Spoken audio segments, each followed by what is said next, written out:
Hi everybody. I have a cool guitar. It is a Parlor guitar. I can't tell you who made it because I don't know. Um, by all appearances, it was made in Chicago, probably about 100 years ago, maybe 90 years ago. It has really old style tuners though, where the shaft is above the button, which is pretty old. Uh, it is a cedar top, mahogany body, mahogany neck, and a rosewood fingerboard. And I've done some work on it.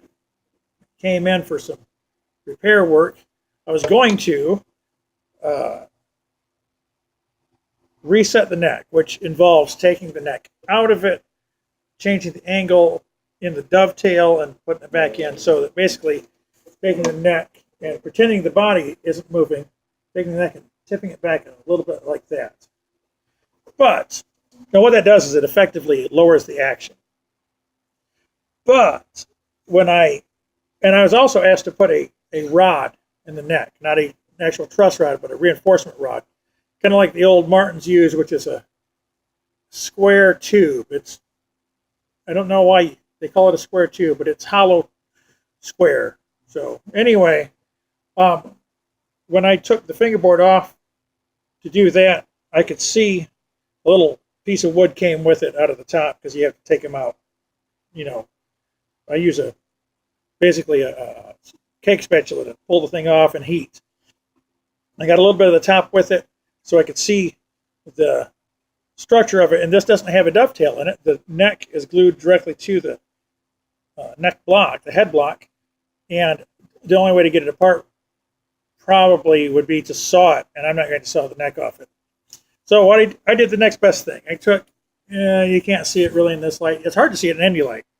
But when I had the fingerboard off, I took another piece of wood, of ebony, a scrap we had around, and I put it underneath it and tapered it so that it's higher here than it is here. Actually, there isn't any right there. It starts right about here and it tapers up a quarter of an inch or so, something like that.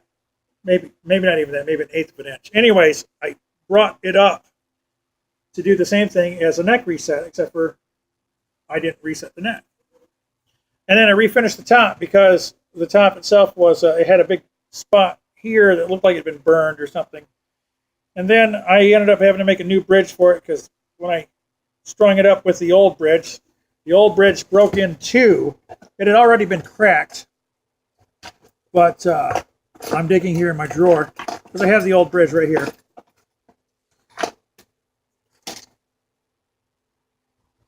This is the old bridge. You can see the piece came out of it.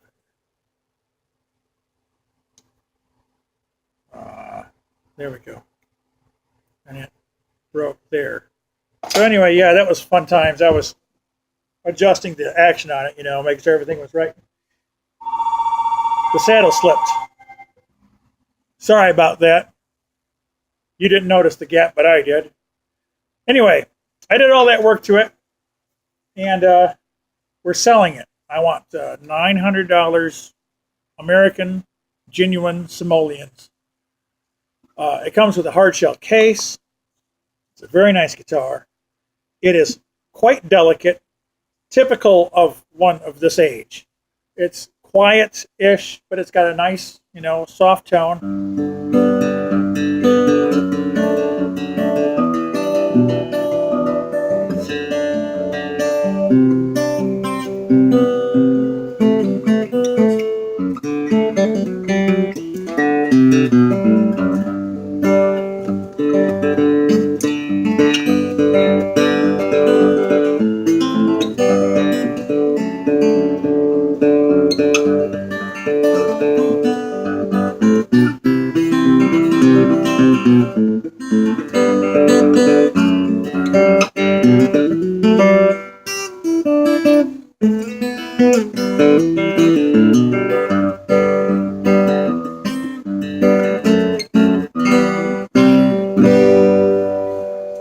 Very nice for fingerstyle stuff. It is a, they call them parlor guitars because people used to take and put them in the parlor of their house. And Sunday afternoon after church or something, they would go and sit in the parlor and play the guitar. It was, at the time, probably considered a lady's guitar. And it's not suitable for, you know, flat picking stuff. It's not a bluegrass guitar, but it's a nice around the house guitar. Oh, it also has a very pronounced V neck. Can you see the V on that neck? Yeah, it's a nice thing. And like I said, it comes with a hard shell case. Actually, a brand newish hard shell case. It was new when the guitar was brought in, which is a few months ago. So no real wear. It's got some dust on it from sitting in this old shop. But yeah, it's a beautiful thing. So if you'd like to buy it, I would like to sell it to you. Good night. Good day.